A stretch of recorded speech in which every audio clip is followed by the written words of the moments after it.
Oh, perfect. I was just sending a message. All right. So we are recording. So welcome everybody to Michael Tengan and Christopher Hilton's continuing saga on limitless human potential Yes, and indeed. growth here. Thank you for joining us today, everyone. Today we're going to be talking about water.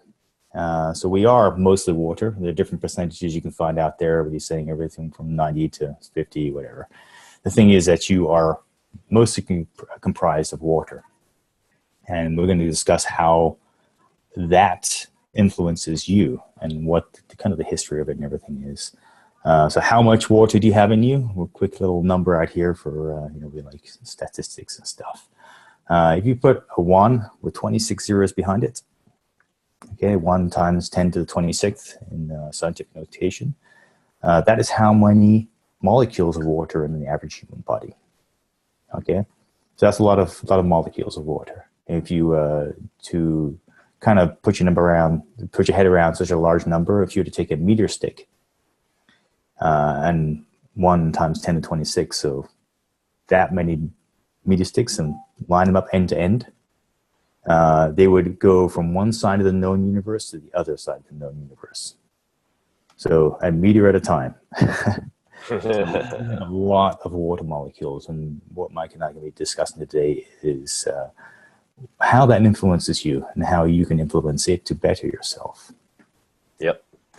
It's going to be an amazing day of learning, because water is something that here in Hawaii is a very, very important part of our day, as well as previously had determined where people lived. The whole cycle of water as it goes through from, evaporation from the ocean coming in towards the clouds, condensation, transportation through precipitation. That entire cycle really determined where people in the islands lived. And the communities that came up from that was entirely based upon water, because we needed fresh water to grow, to supply hydration for the people, access to salt water, to go fishing. And within that cycle of water, as we go even further back, there's amazing mythology that's attached to it, to Kane and Kanaloa, two of the major deities in Hawaii, as they went throughout the islands, using their magical spear to open up these fresh water pools to create their favorite drink. And it's cool to see that in terms of the mythological representation, yet looking at water in terms of how it actually is. Now when you apply the scientific method and look at different systems of testing the age of water, and seeing that water has indeed been a part of our earth. I mean, the water that we drink and we consume right now has been a part of our earth since the get-go, and even goes further back to predating the sun itself. And so there is true wisdom in the water that we have available to us. And there is indeed a reason why the majority of our bodies and the majority of the planet is comprised of water. And so as we go through the process today in terms of the format, which will be a little different today, it's going to be more of a dialogue and a conversation between Chris and I. And we'll go through some questions in terms of things in relationship to water, as well as how to best engage it from the physical perspective, as well as from the metaphysical as well. So I think a great way to start off, Chris, since you are quite in really seeing your system. So before we got on today, Chris gave me a little tour of his water facility, I would say. I'd like to start off by asking about your everyday practice and engagement with water. Well, this is so water itself, just like personal development. I work with people personally. I work with two aspects. There's the physical aspect, which we look at water, how pure is it, the mechanical process of purifying water. And then there's a spiritual aspect, which people rarely speak about unless you go to a Catholic church and you have holy water, okay? Or an Ozzy Osbourne concert where they have water that's sold, that's blessed by Ozzy. I don't know if you've seen those I am not. It says holy water blessed by Aussie. Anyway, so the aspect of blessing or encoding water with spirit, which is kind of the title of this this whole presentation, the spirit of water. So what is actually behind water, and how does that affect us? Well, I've been studying this for quite a while. I'd say 8 to 10 years. And so what I do for my water, and this is me partially experimenting, me partially wanting to get the best water I can possibly drink for my family and I, is I use practices called dowsing, which in the old days you take the stick and you can actually find where water is. It bounces up and down, or copper rods. And through the mechanism of your body, you can actually locate things. I use it to find lost articles around the house. I can find electrical wires on the wall. But I can also find out where the water flows in and out of my house. And if you think of water, let's just break this down. Where it all starts for Las Vegas or most municipal public water supplies is a purification center where they pump it out of the ground or collect it in big stills like they do in Hawaii, and they filter it. So they clean the water first, and then they stabilize the water. Okay, and so stabilizing is usually using chlorine, so in a way that the bacteria doesn't grow in it. So they add chlorine to the water, and then they transmit it down pipes. These pipes are done the backwards way, so natural and hierarchy. So you got to compare this with the environments that we see in the outside world, which is the way water is actually cleaned, the way the water is actually worked on. So you get spring water fresh from the spring, a artesian well or something like that that bubbles out of the ground.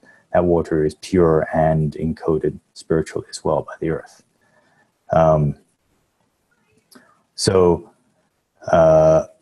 That water supply is being pushed by a pump, whereas nature itself uses gravity to pull the water, we'll say, down. So we use opposite things. That stresses the water initially, and then the pipes is pushed through are not very conducive to the cleaning and motion of water. There's a gentleman called Victor Schellberger who did a lot of research on water and the motion of water through spirals, through vortices, and attempted to create water systems using pipes with swirls in them. And you can go online, you can find various things like the super imploder that use spiraling water to help clean the water itself, just like a river does. When the water goes down, it cleans itself. So when the water comes into my house, I have dowsing techniques, which are very ancient. I get a piece of copper I bent into a staple shape, and I put it down the ground with the intention to clean the water in the pipe. I also use selenite crystals, which crystals create a field. As the water passes through the field, it picks up the information and restructures itself. Water is very, very programmable. And actually, I'm going to show a quick image right here of, open it up, of an experiment done in a German lab where and this is a YouTube video, and I will leave the whole entire window up so you can see everything. If I can just get to zoom and share this now. So you can see what this looks like when people drink water. So Dr. Yamamoto has done experiments in Japan, and I'll show you a couple of those in a sec. But this one here is an experiment in Germany using drops of water and photography using a certain bandwidth of light. So that amplifies the, we'll say, the soul, the spirit of water. Each of these lines, you can see the top line, second line down, third line down, the fourth line down, are 4 different people. So each person has touched and held the water, has encoded their essence or their spirit into the water.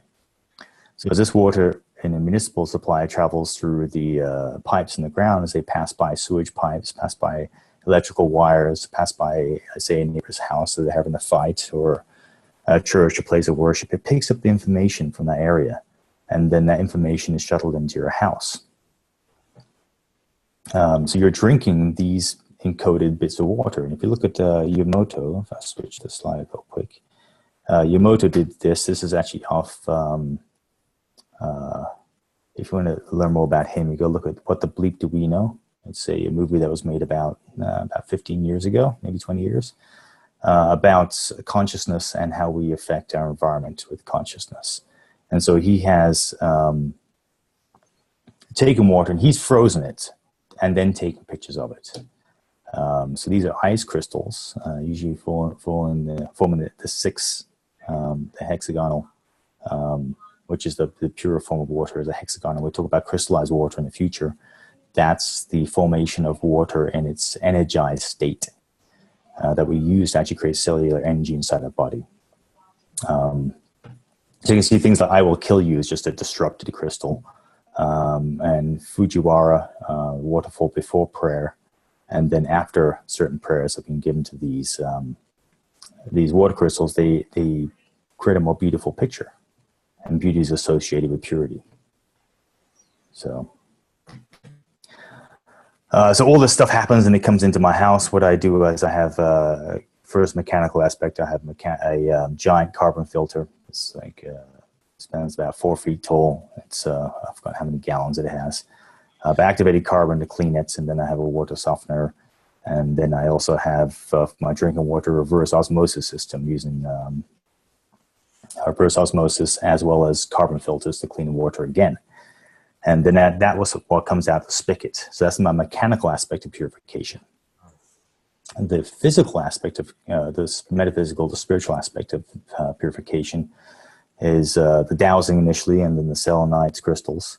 And in I think China, the practice to tie a red bow around the water as it comes into the house. They use red as a cleansing. Somebody who I knew bought a house from a Chinese family, and they literally had red bows tied around all the water faucets underneath the sinks as a way to spiritually cleanse the water, as a practice they used. I use orgonite as my passive, so I don't have to think about it all the time. I make my own orgonite, different types, different things for different processes I want to have.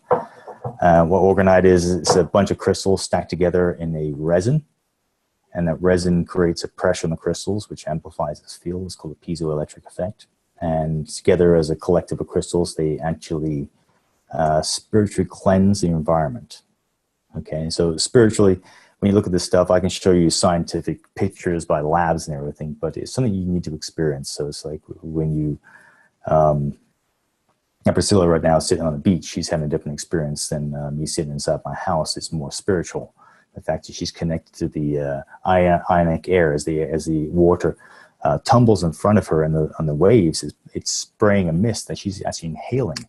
And it's a mixture of air, the earth, and the water. All those three elements are getting together right there at the beach. And it's helping her cleanse herself, introducing more negative ions to her body. So her experience is different from my experience. So from my experience, using my orgonite helps to spiritually clean the water inside my water system. And then I use other stuff. It goes on and on. So the idea is I have a passive and an active way. So my passive way is using crystals and various purification systems. And the active way of purifying is through prayer. So if you look at prayer, a lot of people say grace before they eat. And we again talked about the holy water. Prayer is actually a way of you transmitting information, like a radio would transmit information. And the water in the environment of our food will pick that up. Excuse me. So as you say your prayer, it's not just a speech you're giving, it's actually an emotional thing. The emotions are what you transmit with. So as you say the prayer, you feel the emotion of what you're speaking and project that emotion across the table, we'll say, or into you can hold a glass next to your heart, same type of thing, of water, and you can put the information into the water.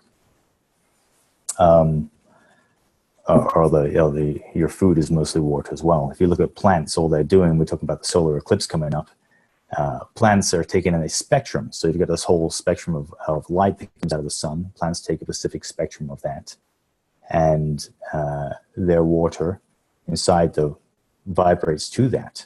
That's the plant holds as their information as they grow. Every bit of plant, all different plants on the planet take different spectrums. That's why when you do, if you look into essential oils, you'll see different oils for different things. Okay, and these oils are actually just taking a spectrum of light, and instead of using water, which is more readily encodable, it can change very easily. So if I was to hold this and feel happy, and then a moment later feel something happens and I feel scared, the water will pick up the fear and re-encode again. Okay, it holds information, but it doesn't sustain it. So our essential oils sustain it for longer. Oil holds information for longer. And our crystals, like in our phones, we encode information on, hold it indefinitely, we'll say, for an extended period of time. So water is a crystalline structure that holds information. So my passive way, I actually did bring my frequency generator right here. This is of course you did. this piece of equipment I modified a while ago to mess around with frequency I can put into water. And when I worked with pro athletes, I would literally take these crystals. And pro athletes are awesome because they actually, because the body is so, well, they pay attention to their body more than most people do. And they notice changes in it because they are high performance athletes. And so when these guys, to make a crystal for them, which I would encode with certain information, you can look into Royal Rife, who found that, or these guys in Germany right now, what's his name? Luke, his last name right now, but he's looking into using water as a way to encode the body with information to fight cancer. So cancer is a de-energized organ. We'll say the liver, if you've got liver cancer, or somebody has liver cancer, then what's happened is the organ has a certain frequency it runs at. Royal Life found this in the 30s, a certain frequency associated with a stable, healthy liver. Now, cancer is like if you drive in the middle of nowhere and all you can get is AM radio station, and you get that static that's in between, so you can kind of hear the station, but not so well, and sometimes another station's in there as well. That's what's happening to a cancerous organ. You have dissonance. You have a non-harmonizing frequency going on in there, which is creating rogue cells in the form of cancer. So what these guys in Germany are looking at doing is finding out what frequency that the organ should be vibrating at. They're actually using DNA, which is the next step beyond water as far as consciousness. You find the harmonic structure of DNA in somebody who has had water. Yeah, Luc Montaigne, very good. So if somebody has a family's history of heart disease or something like that, they'll find somebody's family who has a history of not having heart disease. They'll find out what frequency is different in the DNA as a root frequency, and then they'll transmit this frequency into a human body. And that's basically the future of medicine. If you look at the way things are going, it's meeting a lot of resistance because it's not as profitable as drugs, and it works very quickly and is very, very effective. So the future of medicine is actually through transmitting information into water. And so with my crystals, I encode them for the same type of thing. I drop them in water. It's literally a gallon of water. I hand the dude and drop the crystal in there. I charge a couple $100 for them because they understood the value of these things, and they would drink them. And they feel a lot of change very quickly. Then they kind of taper off. When they taper it off, they come, "Hey, coach, it's not working anymore." And I get the crystal back and I put some more information in it for them. Drop it in again. I'm like, "Whoa, here it's working again, coach. What you do?" They don't know the why behind it, nor do they care really. They just want the effects so that body performs more efficiently, more effectively. So it was good because I could see the reaction from those guys very quickly using encoding water. Mm-hmm. And actually, that's what it was. So then, no. I mean, you bring up it's perfect because you bring up a number of different pieces that we can segment into. I mean, and we're talking about our own consciousness and being able to affect the molecules and the structure of these molecules to then create a cohesive vibration and frequency, then I'd actually want to find out a little bit more about that in terms of what you're discussing now with the encoding, because now you're talking about an active conversation with water and the spirit of water. So would you be able to speak a little bit more in terms of the process of encoding, whether you're talking about specifically the crystals to be a part in terms of the water or prayer, or how you work with encoding and having and facilitating that dialogue with water? I would say the easiest way, because I can go into science and these frequency generators and all kinds of wacky stuff through, but the easiest way to encode water passively, so you're not sitting here having to do a 5-minute meditation with the water, which is doesn't always fit into the Western lifestyle, is go get a book called the Crystal Bible and look up the ailments you have or the thing you want to work on, and find a crystal that's associated with that. Then drop that in the water. Make sure it's clean first. Clean up the crystal. All right, give it a little love, drop it in the water, and what will happen is it'll vibrate at the frequency the crystal vibrates at, and the metaphysical properties of the crystal will be absorbed by the water and restructure the water. So encoding, that would be the way I would pass it on to other people. Is get a Crystal Bible book, which like $20 maybe at most, and work from there. Instead of having to go through the process of encoding quartz crystals, which you can do a lot more with a quartz crystal than you can with a single crystal. But that's a whole other technical. Right.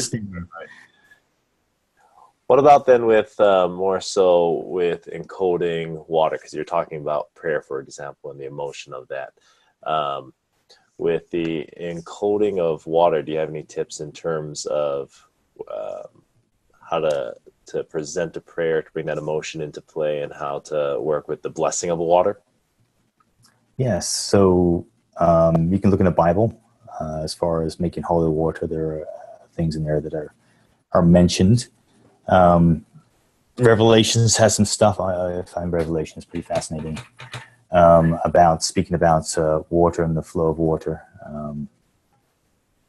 It's the water of life, as it's called. I'm not going to really read into that stuff. It goes into a whole other. But you can look at the Bible about the way water is used in that. Spiritually, we think about the Fahrenheit scale. That's another interesting thing. Is if you look at 0 degrees Fahrenheit, okay, the way we teach esoterically about climbing up the spine of consciousness, and we're going to get why this means something in a moment here. 0 being the first bone within the conics, which are the first, 5 bones, 7 bones that are fused in the tailbone. Mm-hmm. And then we go up through the first 32 degrees, from 0 to 32. 32 is where water changes from ice into a liquid water. All right.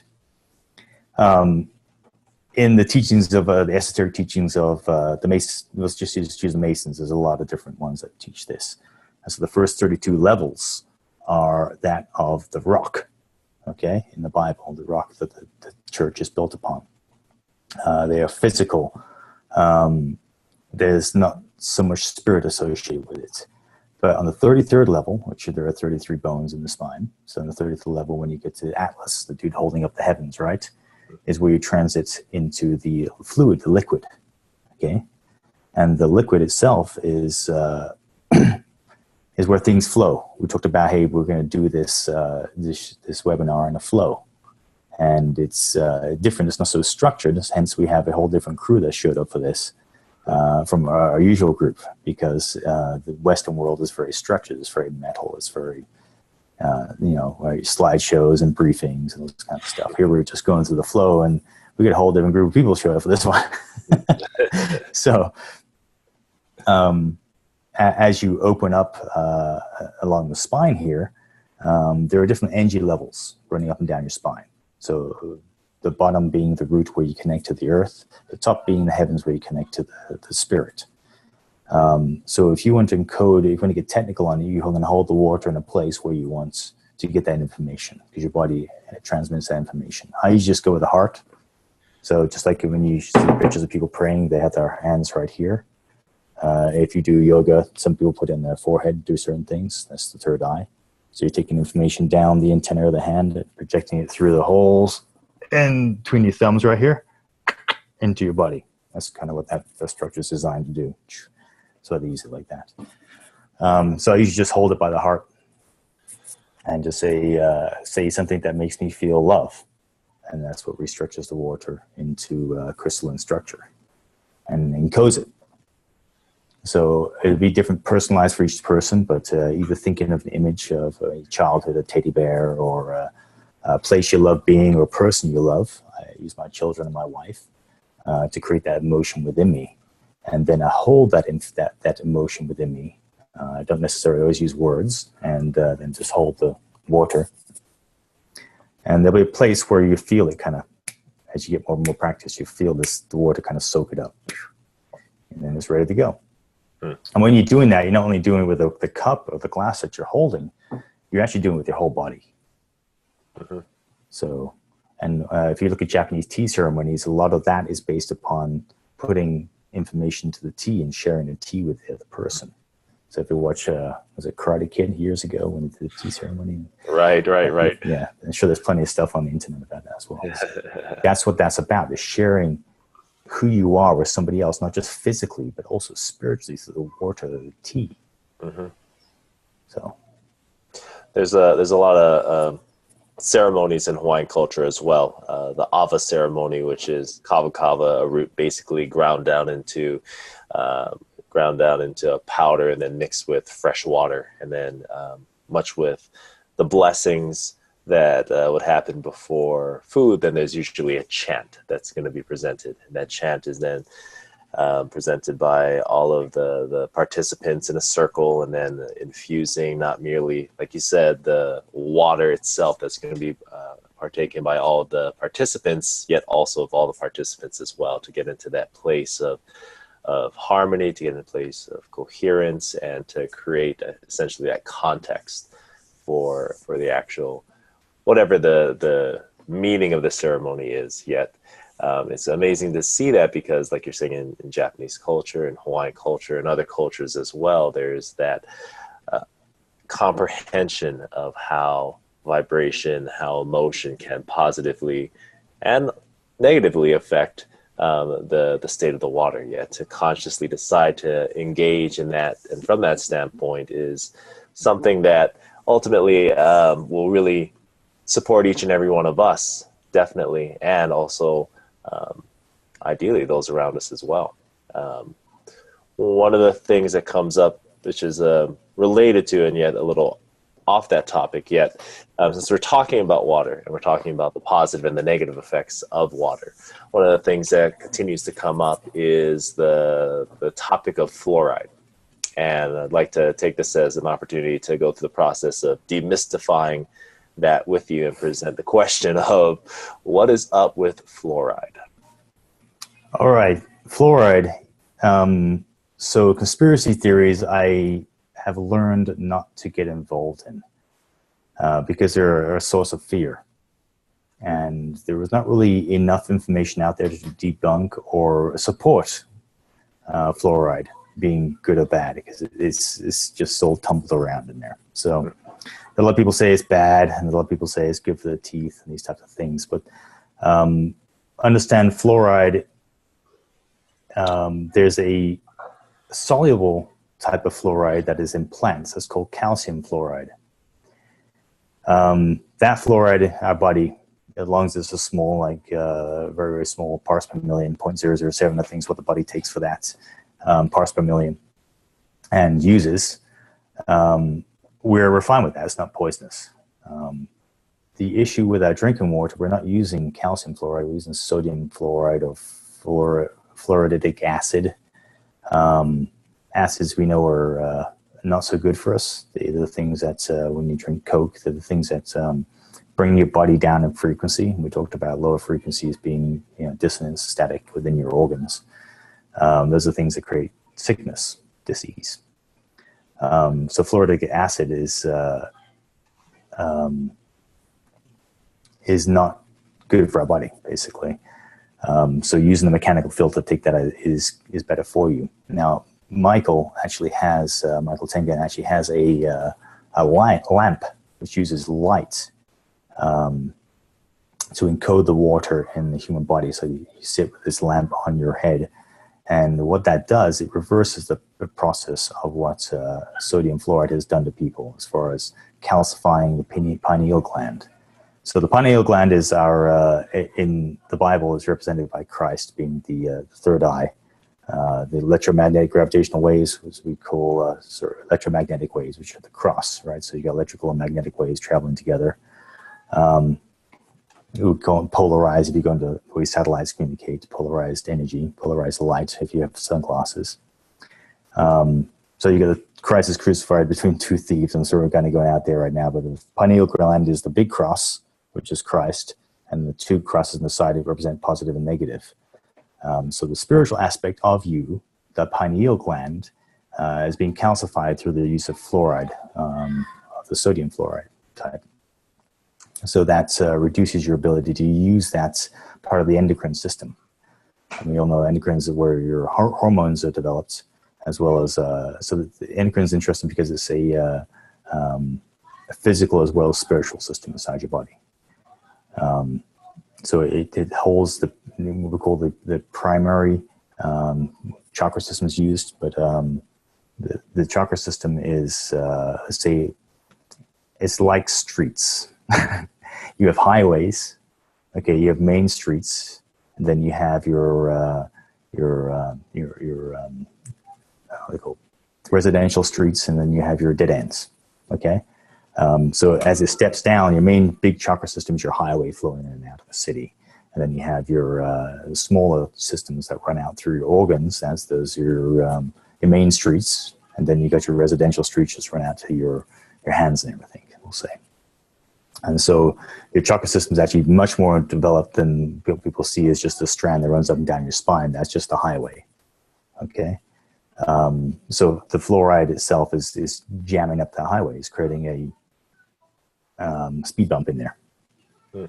And so using what Mike has is the lamp, shines an information, a light, and the water encodes that light just like it does with sunlight. And that actually reverses the calcification of the pineal gland. So there you go. That's what I know about fluoride. I just like to be able to take it out, so I don't use fluoridated toothpaste. Mm-hmm. The fluoride that I get will be out of my cruciferous vegetables, my green leafy vegetables.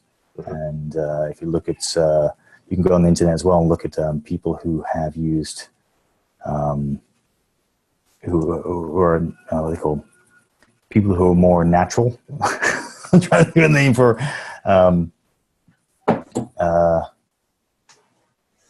Like Aborigines, people live more off nature instead of in the Western civilization. They usually have very, very good teeth. It's because they don't eat all the processed foods. So if you want a better dental health, it's really getting away from processed foods and cleaner water supply. Mm-hmm. Going back to the jungle then. Yeah. Well, it's bringing the jungle back into our lives. We can live with all this wonderful stuff and just understand how our body works, because it's not. The further we get from processed foods, the better. Processed water as well. So the more pure we make things, more natural we make things. That's definitely my personal strategy as well. Is the more natural, the better. And actually, before we got online, as Chris and I were going over some things, Chris was here having his snack, which was that like a head of romaine lettuce? Is that what that was? Yeah, lettuce is amazing because it's mostly water. A lot of people say it's the iceberg lettuce.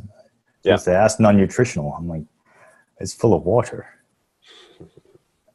You're missing the other half of nutrition, which is water. And it's really the part that energizes everything. Because of that water, you become beef jerky. Mm-hmm. And no matter how much protein you have, you're not going to create energy. Mm-hmm. Protein is extremely important for the motion that our bodies are able to create. Which uses, what is it called, the the easy, which is, what does that mean? I was watching something a couple days ago on the way the body purifies and crystallizes water using a protein, actually. The side of protein is very, very slick and very, very open to water. So what happens is as water approaches protein inside the cells, it actually separates into negative ions right next to the protein. And then the further out has a positive ions. The negative ions form the hexagonal structures we saw on the frozen ice crystals, the hexagonal shape. And that is where water is at its highest resonance. I think it resonates 4 times higher frequency than it does if it's not in that shape. So it amplifies the effectiveness of water. And that allows a protein to have more energy as well and flex and bend more. So our structure being able to move and flex and bend is also associated with that water. Interesting. And then they've also seen if you take a light, and I think it's down in the infrared more, and turn the light on next to that, the light actually makes that zone, what they call the easy zone, which was the exclusion zone. It excludes the positive ions. That's what he said this. So as you apply light to it, that zone actually grows. So being out in the sunlight, like Priscilla's doing right there, is actually giving her body energy. And because we've come out of the ocean, plants were before us. The photosynthesis is where we're actually using photosynthesis in our own biological way to create energy. So soaking up the sun is actually a great thing for you. There's a balance. You can't do too much with everything in life. So. Since you're talking about the light, I know we were discussing it previously in terms of working with water, exposure to light. One of the things that you're talking about was with the lamp that we have, yet more so with the natural light, and especially with the eclipse coming up.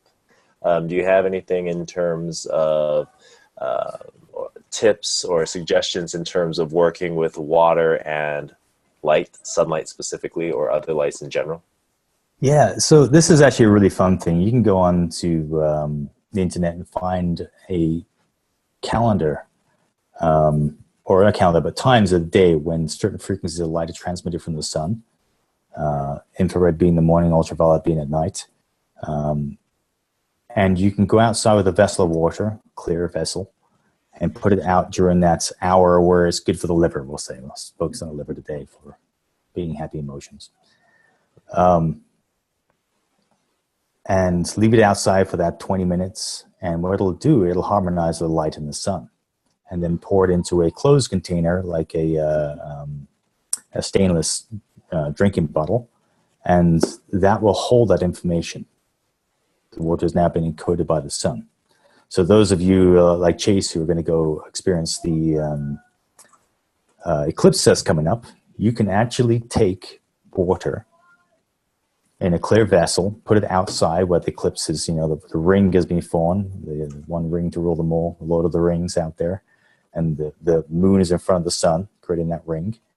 And for the hour where it's actually in that position, you can have water out there in a clear vessel that will encode the information off that. And then as soon as the moon starts to move out of that position, go ahead and pour that into a closed vessel and don't let the light in, seal it up, and you can literally take that home with you. Okay? So the sunlight, and the other thing was we use is filters. So for those of you who do work on your computer late at night and you put on your yellow glasses, and if you have a Kindle, they actually have a yellow fade you can put on the Kindle so you don't pick up the blue light coming off the monitor. So we know blue light kind of wakes us up, like the sky behind Priscilla right there, the beautiful blue sky, the sandy beach. Like my main yeah, right. I think Priscilla showed up today. I would be able to get through this without her.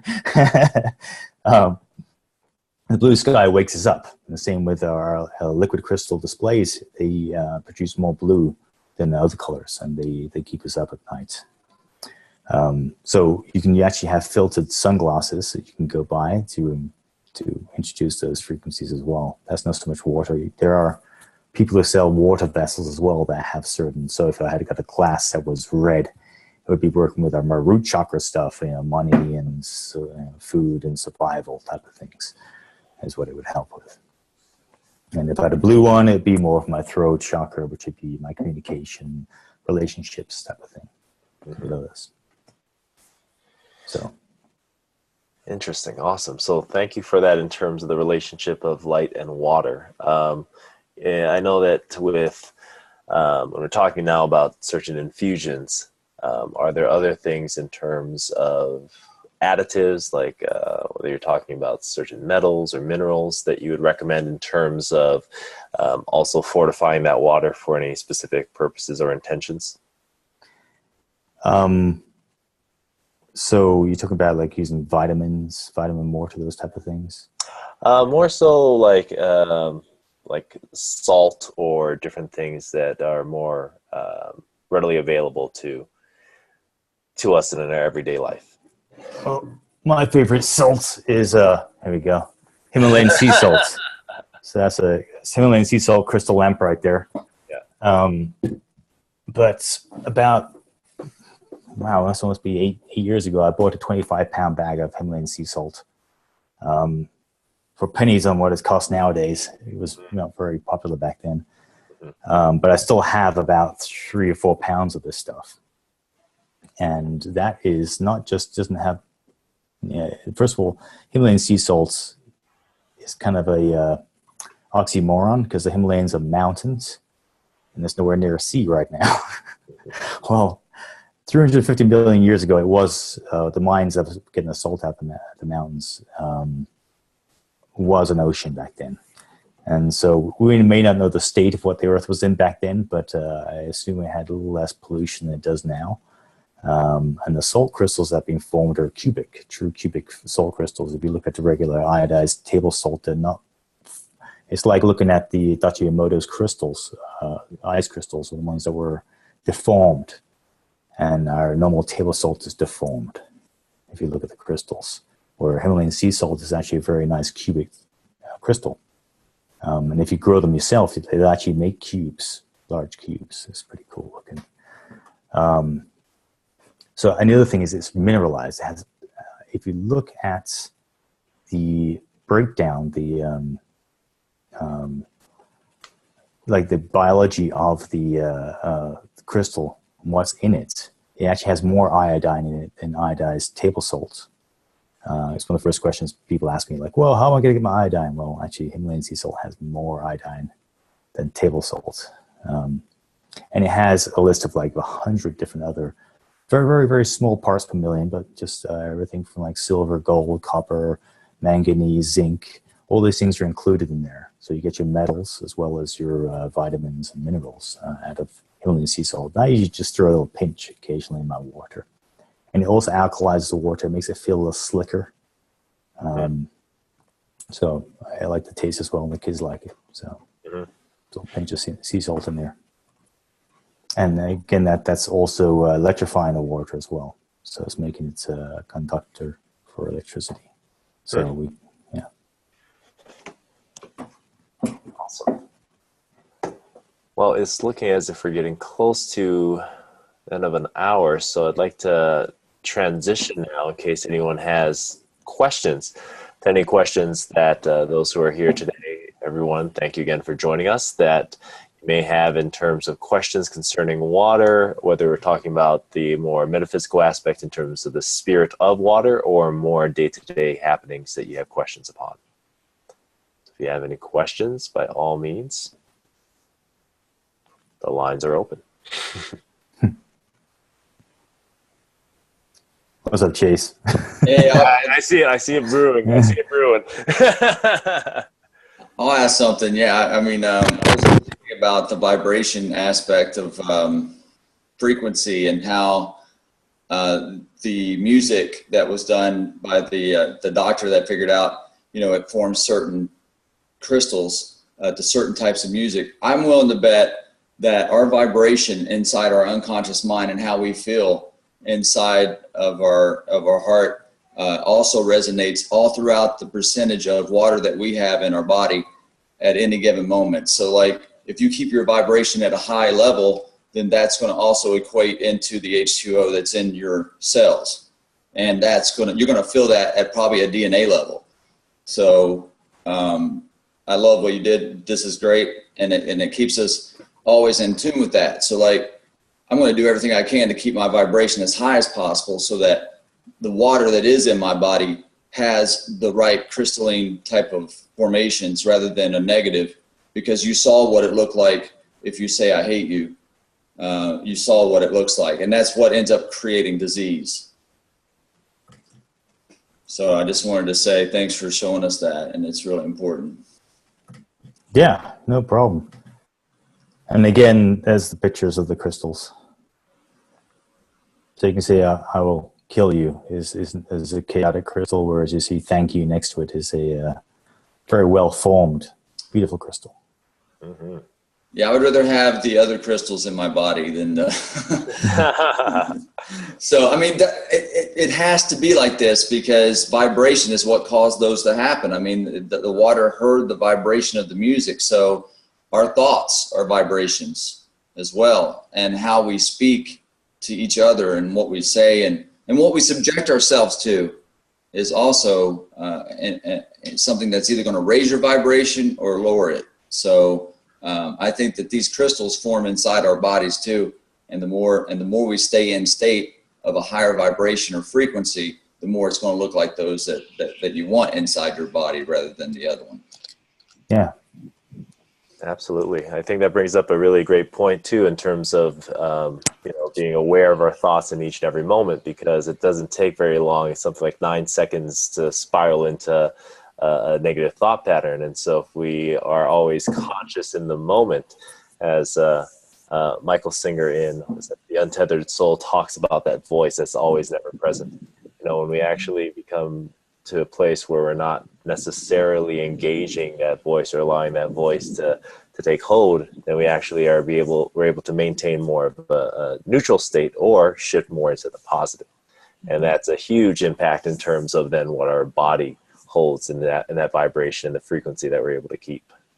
You nailed it for me. I mean, the now, if you stay in the now and you stay out of the past or out of the future, the now, focusing on your happiness and joy in this moment is a lot easier to do than trying to manage the joy that you think you need to have in the future right now. So like you're actually stealing from the abundance when you focus on the future, and those type of anxiety type of things that happen to people. That's what causes worry. That's what causes the now to really lower in vibration. So staying out of those two things, knowing that those things are going to be fine when you stay in state, when you stay in the now, and you actually enjoy what God's given you, the moment.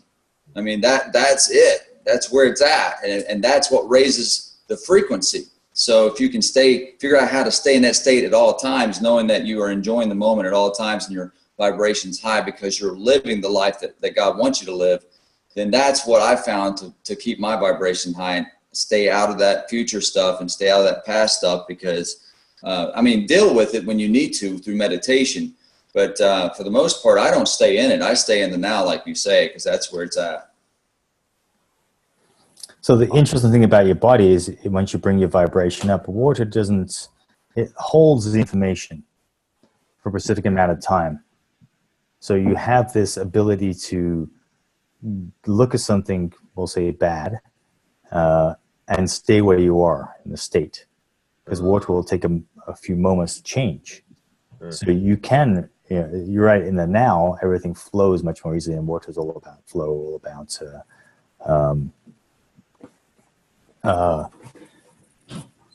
having things happen in a way that, how can I explain this? As you free yourself up, it flows more readily, okay? But it's also a buffer in your system that allows you to experience the good and the bad and decide which one you want, and then to let that change your state, switch your state, okay? So you can reflect on things in the past and the future because that's how we learn. Yeah. It's part of our makeup, the way our mind is actually built, as far as the fight, flight, or action is all based upon the past. Our reactiveness is all based upon the past. And some of the water you hold in you is based upon your past. Because you've experienced, this is the water I want to hold. I've experienced it, I want to live in the now. Okay? Yeah. So understanding your body has this buffer involved with the water, and it takes time to encode it all to change it. So keeping yourself in a what you say, positive state of mind makes you more resistant to experiencing the negative in a way that is detrimental to you. You still experience it and say, oh, that's a negative. I'm positive right now, and you can have this buffer reflect that negative off again. So I'm glad you said that, because my earlier years, I was pretty much in a state where I stayed in the negative. So like everything defaulted to the negative. I was pessimistic, and it was just that way. I mean, it was like my father was that way. I joined the Marine Corps. The Marine Corps is that way. So I sort of ended up like that too, especially when I retired from the Marines. I was like, my God, I'm holding on to all this negativity. And the clearing of I remember the days of going in and trying to clear the negativity out of my body physically. And I think the water was carrying so much of that negativity in my body, but so does the cells, so does the flesh. So like it stores all over your body, that negativity does. I remember when I was doing anger release type of things, and I could feel it releasing inside and around my chest. And that's why I believe men die of heart attacks, because they've got so much anger built up in their unconscious mind. It ends up storing in their body, and it ends up creating, restriction. And that's why people die of heart attacks. I mean, men aren't allowed to love, buddy. Yeah, that's it. So love. That's the girl's job. They love. Yeah, I got back into my right brain, and I'm happy I did. Thank God I did. And it was right where I left it when I was 15. But I think that this water plays a huge part in our existence. Even our showers, when you think about it, like that water that you were talking about. I went to one of the websites here that you put in here, and I put in Las Vegas, and it had like 7 or 8 different cancer-causing things that showed up on a test. Just from the chlorine that's being used. It was like a side effect of the chlorine. So it's like we're showering with that stuff every day. Buy little carbon filters which go on your so shower. I did. I bought the carbon filter. Cool. And I installed it. And I'm just making sure. I want to make sure other people are doing that too, because it's on our skin, and our skin is like one of the easiest ways to bring liquid into your body. That's why they have, rubs and stuff. It's just really crazy what we become accustomed to that's so dangerous for us sometimes. It's again, in personal developments, the more you realize what's going on, you just take these little aspects, little tiny things like, little small tweaks here and there. It improves your lifestyle, improves the way your health, your body. Like sickness for my family, so we don't get sick. My eldest son, he asked me, must be 3 years ago now. He came home one day and he's like, "Dad, what's sick?" I'm like, "What do you mean?" He's like, "What's sick?" I'm like, "Oh, you don't remember being sick?" Because it's what I figured out as far as health is concerned. I was like, well, what happens is your body has some bad stuff in it. Some bad guys get in there and has to fight them off. And we fight it out by creating, snot and all this horrible stuff, all right? And we start coughing and whatever happens. And he's like, okay. So the next morning, he's like, "Dad, I'm sick." And we're like, "What?" He's like, "Dad, I think I'm sick. I feel sick." Because he hasn't experienced it recently, so he has no context to work with the sickness. And so that's beautiful. We're like, "So why are you sick?" He's like, "Well," after we kind of talked for a few minutes, he's like, "Well, my friends, when they're sick, they get to stay home and play computer games." And so I'm like, well, we're going to stay well and go to school, I think. So, yeah. So, do you believe that that the higher frequency of vibrations that's going on since probably like 1995, 96, when supposedly the crystalline generation started, are they just naturally their frequencies just naturally higher? It's vibrating at a higher vibration just naturally, and we old people have to do the work and actually ascend our vibration high enough so that our body matches it. So you want to go into astrology real quick? We'll jump into that. So if you look at, I know we don't have to. I'm just wondering, is that the case? Because I think we're seeing a different type of generation that's coming out. At least from what I'm seeing, the ones I'm talking to, it seems like they're by default spiritual, more the kids today. yes, that's true. And But- so it has to be a reason behind that. I mean, to me, at least, I think that the vibration of the earth changing could have caused that. So the vibration of our environment, which is water is part of our environment, is changing. So if you just look at, was it 2012 when everybody freaked out about the Mayan calendar coming to an end? Yes. The Mayan calendar is a circle. So it's like saying your tire comes to an end and you can't drive on the wheel anymore. It doesn't come to an end. So there's no fear based around that, okay? So it just keeps going around in a circle. What happened when it came to an end is we crossed through a threshold between, we'll say, night and day. Okay. Okay, if you look at our galaxy, the Milky Way, as being a flat plane, our orbit is actually eccentric. It's slightly off. Okay, and I'm exaggerating a lot here. Yeah. But as we pass from the nighttime down here into the daytime up here, okay, less spiritual, more spiritual, we'll say. Okay. That frequency raised.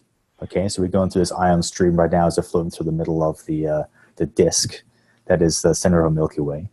That transit started in 2012, and it's still going on right now.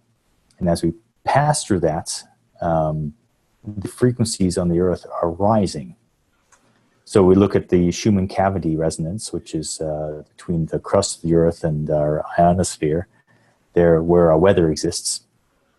As a lightning strikes and hits the ground, which is happening hundreds of times a minute around the Earth, it creates a resonance. Okay, 7.8 hertz, which we associate with Om. Yeah. Okay, that is the traditional resonance of the Schumann cavity. Research has shown that it's moving in spikes and waves, but it's getting up as high as 14.6, I think, hertz. But it's almost twice that. And the Schumann cavity resonance actually harmonizes with our brain. Remember a couple webinars ago we talked about brainwave frequencies? So they found if they hug an astronaut up and down to space, sit him on the International Space Station, they actually go nuts because there's nothing to tune their brain. So they actually have Schumann cavity resonance generators on those space stations to ground the brain waves. So they set the resonant frequency to 7.8 hertz. Okay, so if we go to another planet, we're going to need to take these generators with us. Oh, I didn't know that. That's neat. To tune our brains back to 7.8 hertz between our theta states and our beta and alpha states. Okay, which is kind of a place of sleep, we'll call it. Mm-hmm. So as the frequency raises, we start to wake up. That's what's happening with a spiritual thing. So you looked at water being 32 degrees and below being ice. So 32 degrees as being ice is being asleep. You're not moving. There's no flow to it. It's static. You talked about the information, the energy inside you being trapped, and you haven't released this energy. So it flows out of you. When there's a flow, the energy cannot stick inside you. So as the frequency goes up, we change from ice, which is the 32 bones below, the Atlas, where we start holding up and say, hey, there's a world up here. And I'm holding it. I do whatever I want with this thing, right? That's where we become liquid.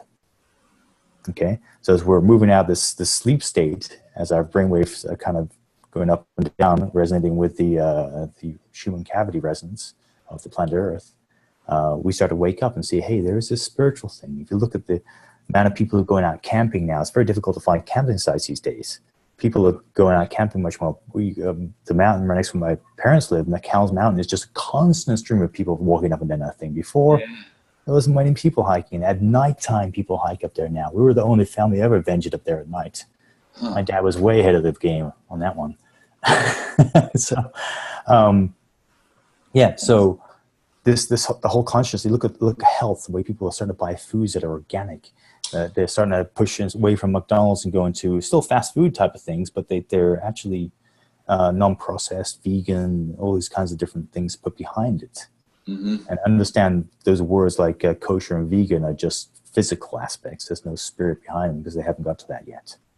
They're still doing physical stuff, so they haven't actually purified the spirit of the food, the water. Mm-hmm. So you still need to do that to bless your food before you eat it, to be kosher. It's really what kosher is in the Bible. Okay. Awesome. So that frequency is happening to everybody. A lot of people who have been here a while, some of our elders are more fixed in their ways. The conservative people in our world are more fixed in their ways, and they're less likely to change. Mm-hmm. Our young people are more open to change because that's the environment they've been brought up in. 2012 onwards has been a dynamic shift. So I'm really into the vibration stuff, and that's where I focus most of my days when I get involved with this. Is I try to figure out ways to increase the vibration, especially for my company AnxietyX, because that's what I do when I coach people. Is I help them raise their vibration to where they feel good, and I show them how to get there. The ways that I use to come out of some depths of some negativity has really helped me a lot, and I see that it's helping other people. So when I think of water now, I'm going to know that, everything we drink. So like I do videos on health and stuff. And so I bought some Mountain Dew to talk about, because a lot of people where I live, they live on this. Like they drink this crap every day. And this cannot be raising your vibration when you drink it. All right. This stuff, the just Coca-Colas and all the Pepsis and all that kind of stuff, it's so bad for you what they're doing. And it's like people are just addicted to this stuff. And so where I come from, a lot of addiction is rampant, and people have inflammation all over their body from smoking cigarettes, from drinking Mountain Dews and all that kind of stuff. We get addicted on a cellular level to things. And when that happens, it causes our vibration to decrease, and that can cause you to go into a disease state.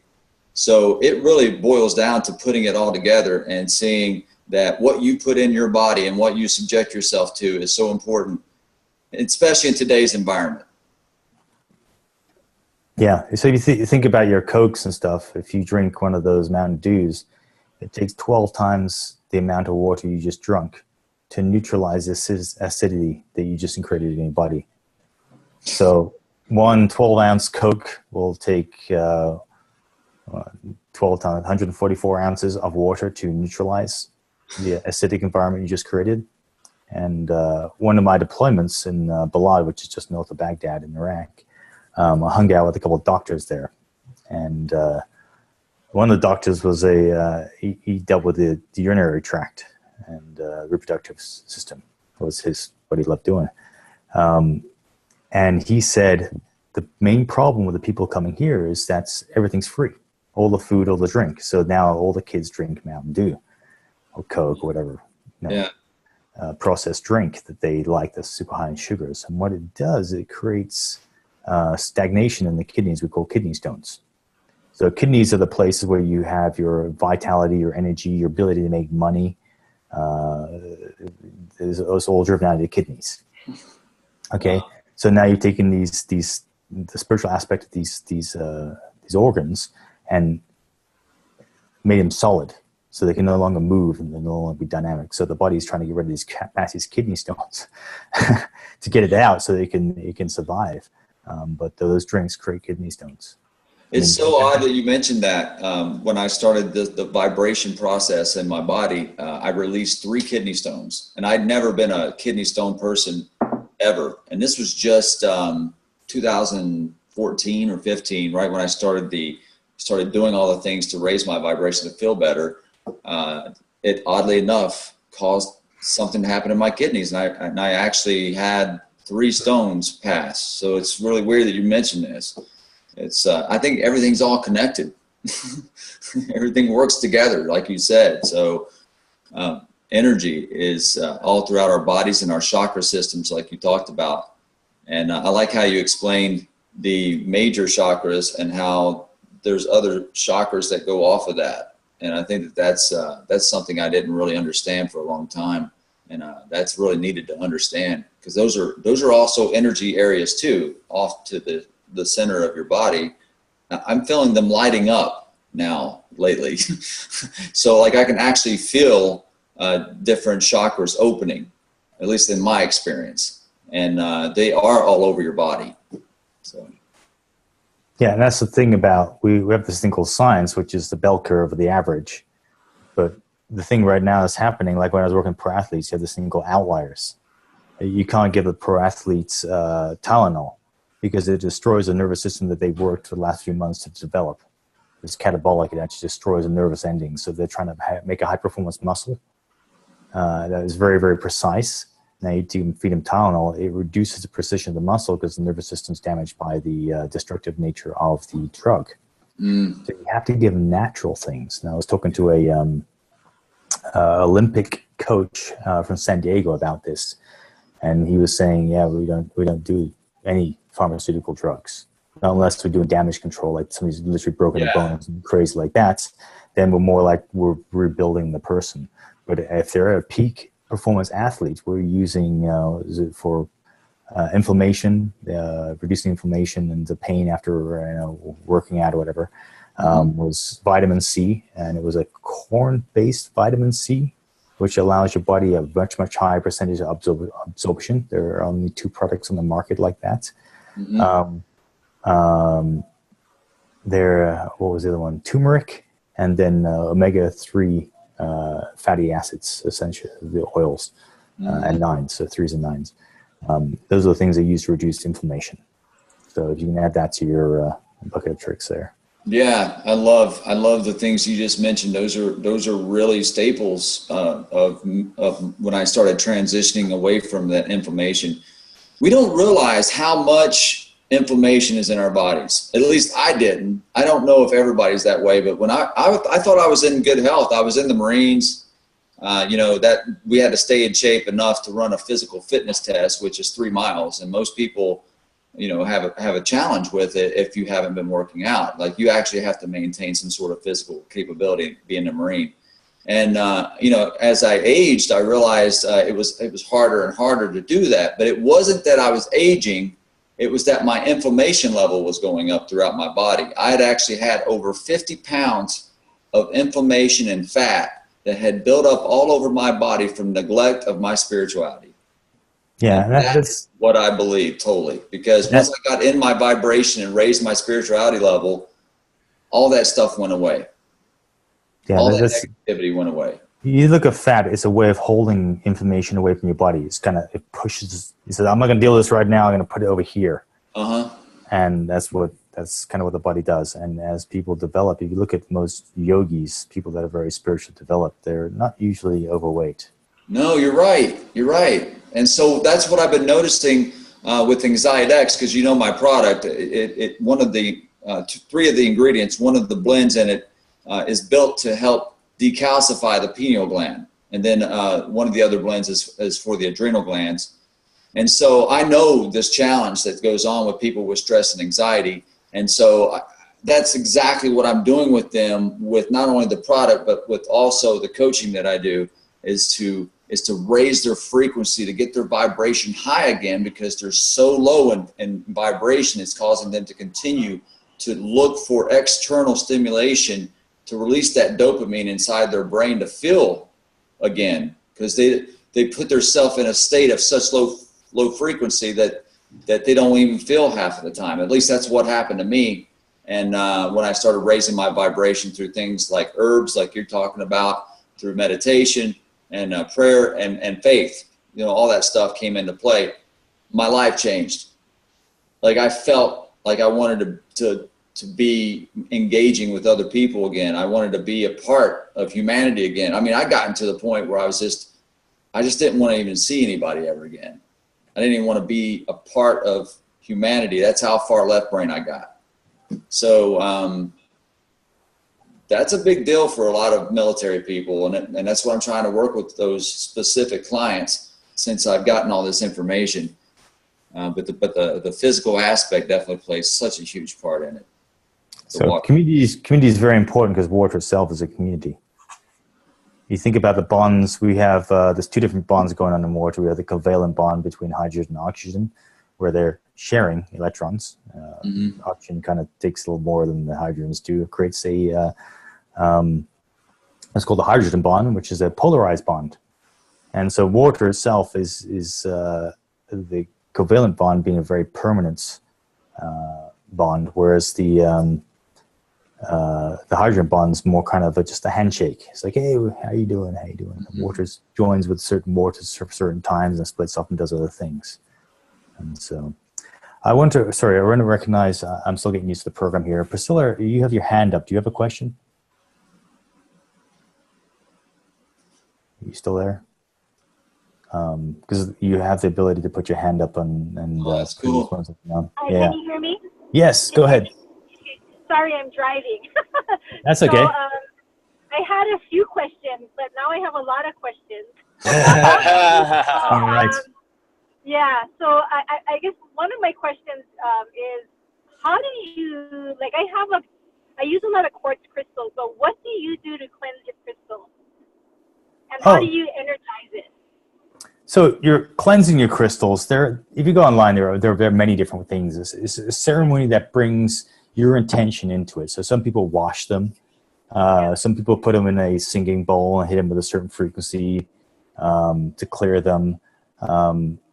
Some people will bury them in a stream where the water flows, allow nature to clean them. The biggest thing is that you are going through the process of feeling the crystal cleanse. Okay, and as you get more and more involved, you'll go deeper. People use angels, so calling them Pacific angels, to cleanse it. The ceremony is really up to you, whichever one gives you the most joy. You can get some water poured over the crystal, like out of your tap, and wash it in your hands while you say a prayer. That way you're going through a physical and a spiritual cleansing right there. Okay, that's so like now you're using the crystal, like you use it to energize the water, right? So I guess that's purely intention as well. But are you using only your frequency generator, and then you're putting the crystal into the water, correct? Yes, that's right. So this process is actually a very ancient process that's I don't really spread around that much, actually, I tell the truth. So this is like, you guys are in the know now. I say, instead of using the quartz, go find a Pacific crystal for the result that you want. Okay. Instead of having to buy a frequency generator and go through the process of understanding rife frequencies and all this kinds of stuff, just go into the Crystal Bible, look up what kind of thing you want to make money or something like that, or feel balanced or love, or whatever it might be. Then clean that crystal through your process, get all the other stuff off it, drop it in the water, give it an hour, and it will resonate with that water. The hydrogen bonds will create a new system around it, and then when you drink it, you'll be picking that information up. Awesome. Okay. Awesome. And then I had one last question. Sure. What do you think about people ingesting activated charcoal? Well, activated charcoal is used to clean, all right? Yeah. So if you're very dirty, it can help you. If you're very clean, it can strip things out of you that you need. Okay. So it's a porous material, kind of like a sponge. It'll soak things up. So if it makes sense that if you have a lot of toxins in you, it can help you. But otherwise, it's like drinking distilled water. Distilled water is great because it's pure, but it also, if you have your body is saltier, so it's going to strip some salt out of you. Okay, for example. So it'll make balance things in your water. Water will balance things, and the same with the activated charcoal. And so it depends on what you're looking to do for your body. If you are very sick or something like that, it would help strip all that stuff out of you. But if you're healthy, I wouldn't make it a normal thing that you do. Right. Okay. I guess a good way to find out would be muscle testing. right? Yes. Well, if you do muscle testing, that's so. There's 2 points on your body to use for muscle testing. I'm going to use a pen here, right? There's the V, which is around your heart. Okay, right there. That's associates with a physical. So physically, is this good for I me? just asked you in the last 5 seconds. Can you say that again? Okay. So if you can see the video of what I'm doing right here, the pen being in a V shape, one side or the other of my heart. Okay. And this is the physical. So you ask your body if this is good for me. You hold it, cross your heart like this. Okay. I can't see you. I can't see you right I now. believe she's driving right now. Yeah. Okay. So you So can if you just put after. if you just put something by your heart, say you have your cell phone and you just want to see your cell phone is good for you, you put it next to your heart, and then allow your body to be muscle tested that way, and then that tells you the physical aspect. Is it physically good for you? You get a yes, no, and then spiritually, you can hold it underneath your chin. Okay, your head being the big resonant structure that as you chew your food, the spirit of the food, the spirit of the water, is processed in your mouth. Okay, around that's where your field is processed. Yeah. So that's why they say chew your food. If you've invested the money in organic food, chew it so that you can experience the field, the spirit of the food itself before you swallow it, and the acid destroys the field and digests the matter. Okay. So you want to test the spirit of something, you put it underneath your chin, or if it is a essential oil, something like that, and you have adapted to being able to use it, you can actually put a drop underneath your tongue. So that's the place where your body, one of the best places for your body to absorb the spiritual information. Wow. Okay. Okay. So Maybe muscle I testing. should get with you later. Because I can't see you. But, Okay. yeah, that's awesome.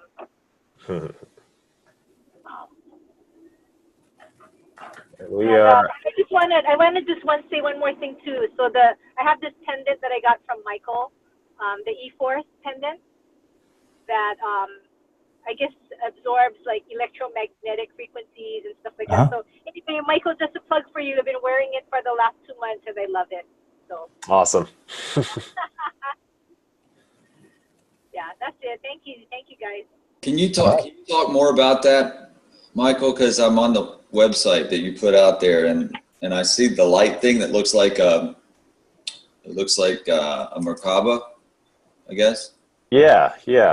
Well, so my wife and I have a practice.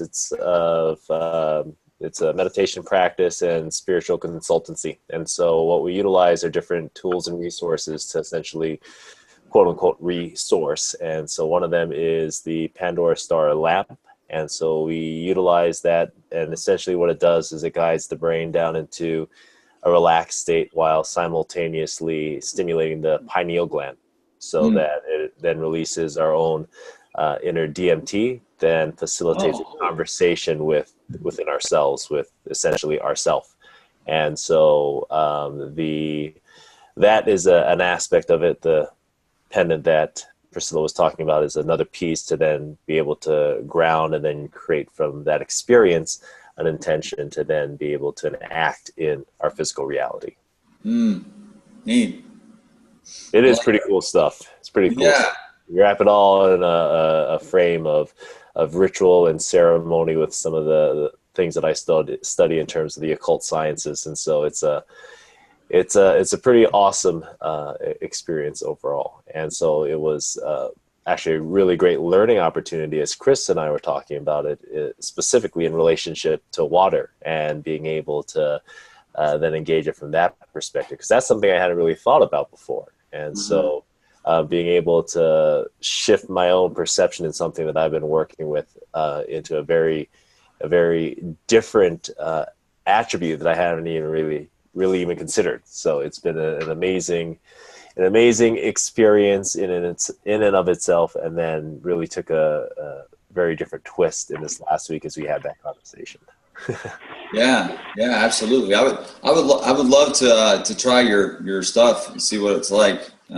So maybe we can I don't know how often you're with Chris in Vegas, but definitely like to meet you in person.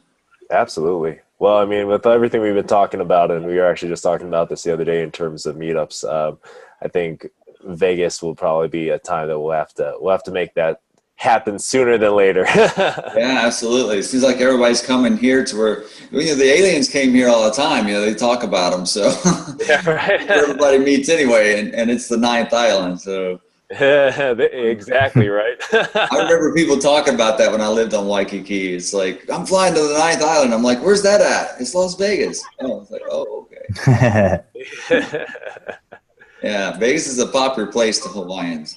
It absolutely is. It's one of the things that we are not able to get here in the islands. And so, man, the amount of people that go to Vegas, we just need to build a bridge over there at this point. Yeah, it would be a big bridge. It would be. It would be. I do want to respect everyone's time. It is 7:30 now. So if there is any other last questions that anyone has.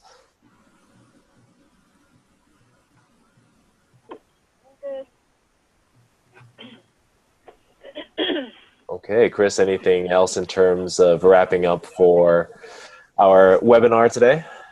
Nope, that's it. This has been recorded, and I know there are a few people, I think, due to the eclipse, have gone different places.